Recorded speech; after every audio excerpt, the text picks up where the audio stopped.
Saya misalnya orang kaya, ada ulama kaya, itu senengannya blonjo. Sampai bojone itu marah-marah. Saking parahnya ulama ini, kebetulan keluarga saya, ini anaknya mulai itu, anaknya kon golek utangan. Padahal nilai anaknya pertama berangkat dari rumah itu bawa uang, mau ngirimi anaknya di sarang. Itu orang Jawa Timur, kiai alim. Roh bakul kacang ning bis gak mentolo ditukoni. Roh bakul mainan saake wong tuwek wadon ditukoni. Walhasil tok sarang duwe entek. Tapi gowo mainan, gowo kacang putu-putu. Saake jare. Sama-sama belanja. Dekne niate nyebar rahmate Allah. Saya pernah ngalami itu meskipun tidak ada skala yang ekstrim itu. Saya sampai sekarang anak saya mulai TK, SD tak sangoni terus. Kadang beli jajan yang dia sama sekali gak doyan. Dulu ibunya yang marah sebelum ora dipangan kok dituku Gus. Ya masih ora dipangan bakule tetap seneng. Butuhe bakule ku payu ora kok dipangan ta ora. Tapi utek-utek medhit ngene kan pikirannya kan. Nek ora dipangan aja tuku ya sakake bakule ndonga supaya laris. Lah duit 5.000 bagi kita kan ndak penting wis bentek. Ben manfaati bakul-bakul. Karena orang kadang dikasih itu malu loh karena ndak diharga diri. Tapi kalau lewat jual beli kan senang. Ya banyak ulama yang gitu, boros tapi niatnya menyebar roh. Asal orang soleh itu baik-baik saja. Orang soleh melete. Wah duitku akeh, tenang wae. Cara dohir melete. Ternyata ngenakno sing dikai ben ora perasaan. Nah misalnya wong soleh terus sopan. Duitku pas-pasan tak pangan sesuk wae ora ono. Sing dikai ya sungkan le dol-dol.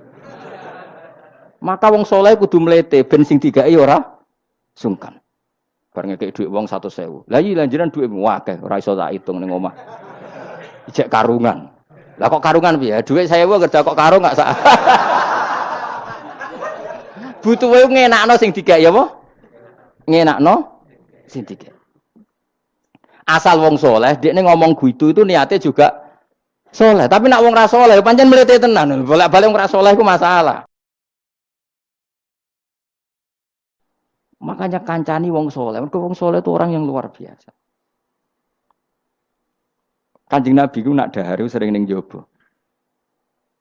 Ya biasa. Ketok wong akeh. Karena Nabi gak ada kepentingan beliau jadi Nabi setelah Nabi Isa alaihi salam yang saking sakralnya, saking priainya malah kebablasan dianggap sebagai anak Tuhan. Maka Nabi ngetokno kemanusiaan. Bahkan kalau dahar itu sering di luar. Gue ngetokno nak Nabi itu dah sebagai umumnya kayak apa orang soleh. Lho kula nate lho berusaha khusyuk iku meneng.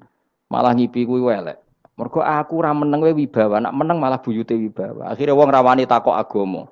Nak ana ora takok agama terus takok wong liya, takok rugi malah ra karu-karuan. Tapi baru kayak aku sering guyon gejlokan orang berani tanya. Baru kayak berani tanya, ilmu dikembalikan pada ahlinya.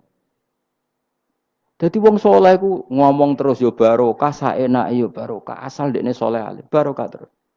Tapi nak wong ra soleh goblok e mbok meneng ben wibawa. Nak ibadah anggap wali terus akeh sing sowan, innalillahi wa inna ilaihi raji'un. Aneh-aneh wae. Modus yo jenenge apa? Lho iya, kayak kasus di Probolinggo, andai kan wong ra jubahan niku ora ono sing percaya. Dia dipercaya karena modus apa? Kesalehan. Umpama ndekne nganggo kathok seprapat terus pahpoh ning pasar, ayo aku bisa gadakan uang, percaya ta ora? Baru kayak jubahan ibu-ibu soleh.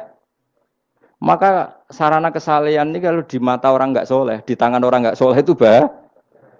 Makanya kata ulama, kata Imam Haromen, kowe nek alim, urip biasa wae. Aja sampai kowe terlalu khusyuk terus nak ngomong dindel, padahal keliru ngomongmu iku.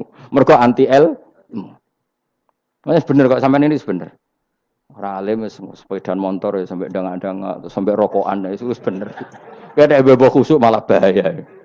Dikira ahlul ilmi jebule gloyor napa. Mulane kan pas mlete tak anggap pinter ini. Menutupi apa. Wis pokoke terusno dhewe. Jadi itu ada aturannya. Pokoknya yang penting itu soleh alim. Makanya saya berkali-kali cerita. Saya punya sanad sampai Sufyan bin Uyainah. Itu termasuk gurunya Imam Syafi'i. Ya gurunya Imam Syafi'i itu yang paling masyhur itu Muslim bin Khalid Az-Zanji ketika kecil. Beliau diajari Sufi oleh Sufyan bin Uyainah. Kemudian ngaji hadis sama Imam Malik. Cuma di Indonesia yang terkenal beliau hanya muridnya siapa? Imam Malik. Sebenarnya dia ngaji lama itu malah sama Sufyan bin Uyainah. Sufyan bin Uyainah ini yang punya riwayat bahwa Nabi Isa dan Nabi Yahya pernah bertemu. Ketika bertemu di satu kampung, sing Nabi Isa tanya, "Aina sirarun nas?" Lalu rumahnya orang-orang fasik di mana? Sing Nabi Yahya selalu tanya, "Aina khiyarun nas?" Lalu rumahnya orang-orang baik di mana? Ini sama-sama Nabi dan sama-sama muda. Kita tahu Nabi Isa juga wa atainaul hukma napa?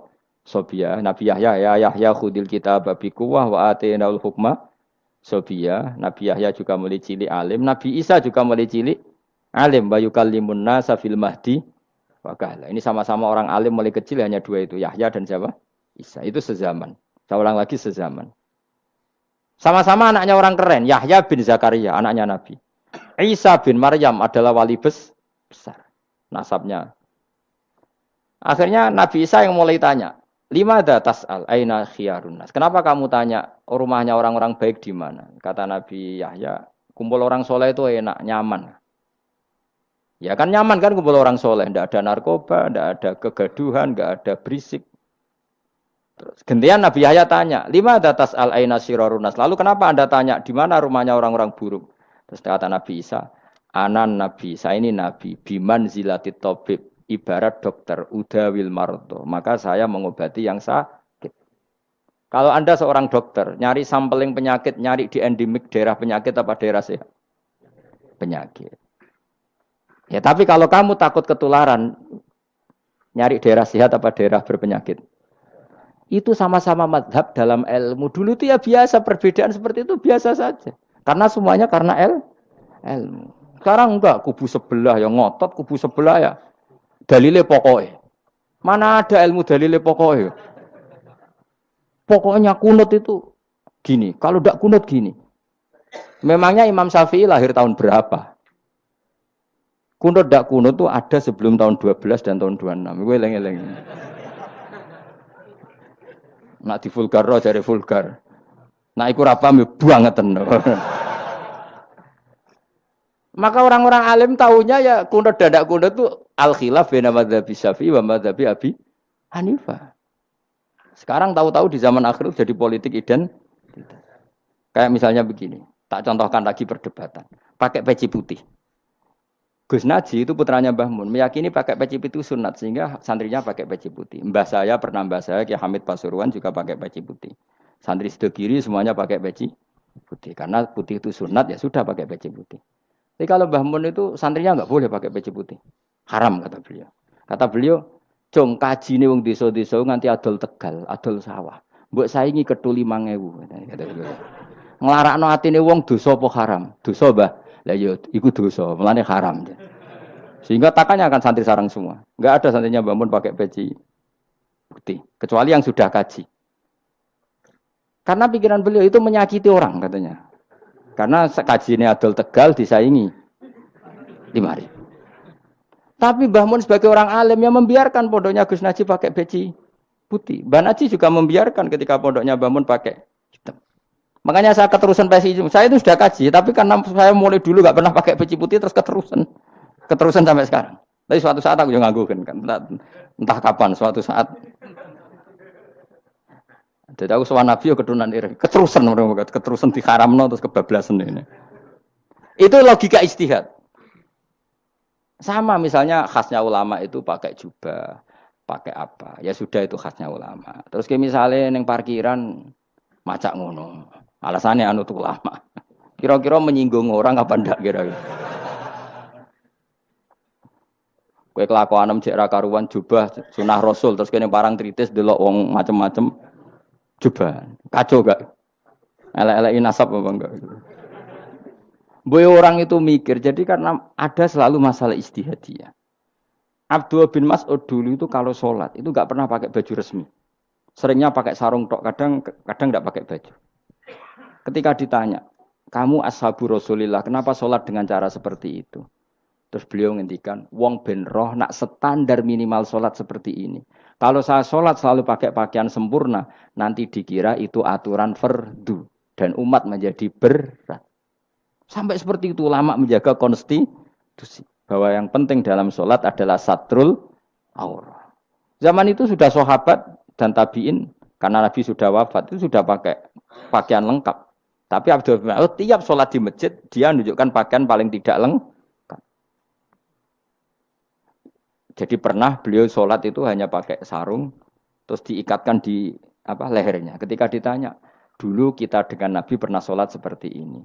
Akhirnya ulama menjadi tahu nak ngono sholat paling pokok itu nutupi mabena surah war rukbah. Andai kan tidak ada cerita Abdul bin Mas'ud mungkin dikira sholat syarat sahnya ya seperti itu. Maksudnya pakai jubah terus, pakai pakaian begitu terus. Barokahnya Abdul bin Mas'ud orang tahu standar minimal. Jadi kalau ulama itu motifnya seperti itu. Rasulullah kira-kira senang qiyamul lail apa enggak? Senang. Tapi beliau qiyamul lail di masjid hari keempat, hari kelima sudah tidak keluar ke masjid. Karena Nabi kalau selalu melakukan nanti dikira dikira. Tapi kalau enggak melakukan nanti orang enggak qiyamul lail. Maka Nabi pernah melakukan ya pernah tidak. Ya sudah itu konstitusi dalam tradisi ulama. Jelas ya. Saya sholat di pondok saya sendiri sering jadi makmum. Karena semua kiai sudah jadi imam. Nanti dikira syarat sahnya imam itu kiai. Repot. Makanya saya tunjukkan kiai juga boleh jadi makmum. Andai kan semua kiai jadi makmum, saya nanti jadi imam. Ya semua ulama mulai dulu tradisinya gitu. Karena yang dikatakan fardu kifayah itu kalau sudah ada yang melakukan, yang lain tidak usah. Biar seimbang. Sekarang enggak do geruduk kabeh. Makanya terus kacau. Coba sekarang misalnya gini.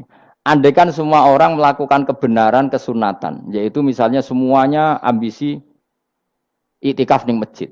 Terus tidak ada orang melakukan kebenaran ngrumat yatim, ngrumat jenazah, ngrumat jalan-jalan raya. Kan kacau. Mergo semuanya satu variasi kebenaran iktikaf di masjid. Yatime sedang do mati, mergo do iktikaf kabeh. Tapi baru kaya ono sing itikaf ning prapatan, nek ono wong tiba iso nulung, nek ono wong kesasar iso tako. Baru kaya wong sing itikaf ning prapatan. Sayange terus bidung-bidung barang ku sayange. Sakjane niat itikaf ku sah. Nawaitul iktikaf linusrati thoriq. Niat ingsun itikaf nulungi dalan ben nek ono wong butuh. Coba sekarang, orang yang kecelakaan, pertolongan emergensi orang yang itikaf di jalan apa yang di masjid? Di jalan, barokahnya banyak, itu tim SAR gratis.